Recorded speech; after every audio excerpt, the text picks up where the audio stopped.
மார்கழி மாதத்தில் வரும் வளர்பிறை 11ஆம் நாள் இந்துக்களால் வைகுண்ட ஏகாதசி என கொண்டாடப்படுகிறது. வைணவர்கள் தாம் வழிபடும் திருமாலின் இருப்பிடமாக கருதும் வைகுண்டத்தின் கதவுகள் இன்று திறக்கப்படுவதாக நம்புகின்றனர். வைகுண்ட ஏகாதசி நாளின் முன் இரவில் உறங்காது இருந்து திருமாலின் புகழ் பாடி ஆலயம் செல்வர்.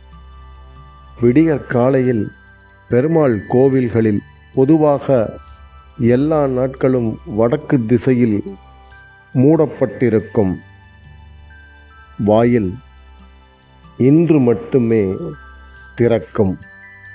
ஆகவே அன்றைய தினம் திறக்கப்படும் இந்த வாசலைத்தான் சொர்க்க வாயில், சொர்க்க வாசல் என்று நாம் அழைக்கின்றோம். ஆகவே வைகுண்ட ஏகாதசி அன்று திறக்கப்படும் சொர்க்க வாசல் வழியாக சென்று பக்தர்கள் அனைவரும் நம்பெருமானை, நாராயணனை வழிபடுவர். ஸ்ரீரங்கம் கோவிலில் இந்நாளின், அதாவது வைகுண்ட ஏகாதசி நாளின் முந்தைய 10 நாட்களில் பகல் 10 என்றும், வைகுண்ட ஏகாதசிக்கு பிந்தைய 10 நாட்களில் ராப்பத்து என்றும் சிறப்பாக விழா நடத்தப்படுகிறது. இந்துக்கள் ஒவ்வொரு ஏகாதசி நாளிலும் உண்ணா நோன்பிருந்து இறைவனை வழிபடுவதால் தங்களின் பாவச் செயல்கள் மன்னிக்கப்பட்டு சங்கடங்கள் தீரும் என நம்புகின்றனர். விஷ்ணு புராணம் என்ற நூலில் அனைத்து ஏகாதசி நாட்களிலும் உண்ணா நோன்பிருந்து பெறும் பயனை வைகுண்ட ஏகாதசி அன்று இருக்கும் ஒரு நாள் விரதத்தால் பெறலாம் என கூறப்பட்டுள்ளது. இதனால் இந்த நாள் சிறப்பினை பெறுகிறது.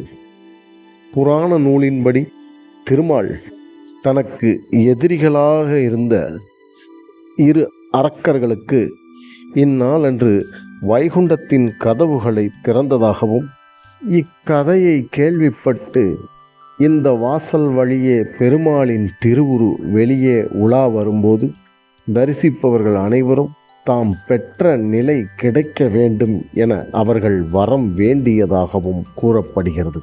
பெருமாளுக்குரிய விரதங்களிலேயே மிகவும் உன்னதமான விரதமாக கூறப்படுவது ஏகாதசி விரதம். ஒரு வருடத்தில் மட்டும் 24 அல்லது 25 ஏகாதசி திதிகள் வருகின்றன. இந்த ஏகாதசி விரதத்தை பலரும் தொடர்ந்து கடைபிடித்து வருகிறார்கள். ஆனால் இது எல்லோராலும் கடைபிடிக்க முடியாது என்பதற்காகத்தான் வருடத்தில் ஒரே ஒரு முறையாவது ஏகாதசி விரதம் அனைவரும் இருக்க வேண்டும் என்பதற்காக அமைக்கப்பட்டதுதான் இந்த வைகுண்ட ஏகாதசி ஆகும். வருடத்தின் ஒவ்வொரு ஏகாதசிக்கும் ஒரு பெயர் உண்டு, ஒரு சிறப்பு உண்டு. அந்த வகையில் மார்கழி மாதத்தில் வரும் ஏகாதசியை தான் மோட்ச ஏகாதசி என்கிறோம். இந்த நன்னாளில் எவர் ஒருவர் விரதம் இருந்து பெருமாளை உள்ளன்போடு வழிபடுகிறார்களோ அவர்களின் பாவங்கள் அனைத்தும் நீங்குவதுடன் மோட்சமும் கிடைக்கும் என்பது ஐதீகம். வைகுண்ட ஏகாதசி திதி மிகவும் சிறப்பு வாய்ந்ததாகும். இந்த நாளில் சில விஷயங்களை நாம் கண்டிப்பாக செய்யக்கூடாது. ஏகாதசி திதி நாட்களில் தாய் தந்தையருக்கு சிரார்த்தம் எனப்படும் நினைவு நாள் வந்தால் அன்று நாம் நடத்தாமல் மறுநாள் துவாதசி அன்று நடத்த வேண்டும். இது குறிப்பாக வைகுண்ட ஏகாதசி நாட்களில் கடைபிடிக்க வேண்டும். அன்றைய தினம் கோவில்களில் தரப்படும் பிரசாதத்தை கூட சாப்பிடக்கூடாது. கூடுமானவரை கோவில்களில் பிரசாதம் கொடுப்பதை தவிர்க்க வேண்டும். ஆனால் குழந்தைகள், நோயாளிகள், முதியவர்களுக்கு பிரசாதம் கொடுக்கலாம்.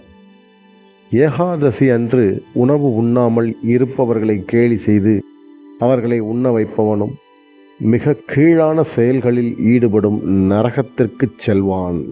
ஏகாதசி நாளன்று துளசி இலை பறிக்கக்கூடாது.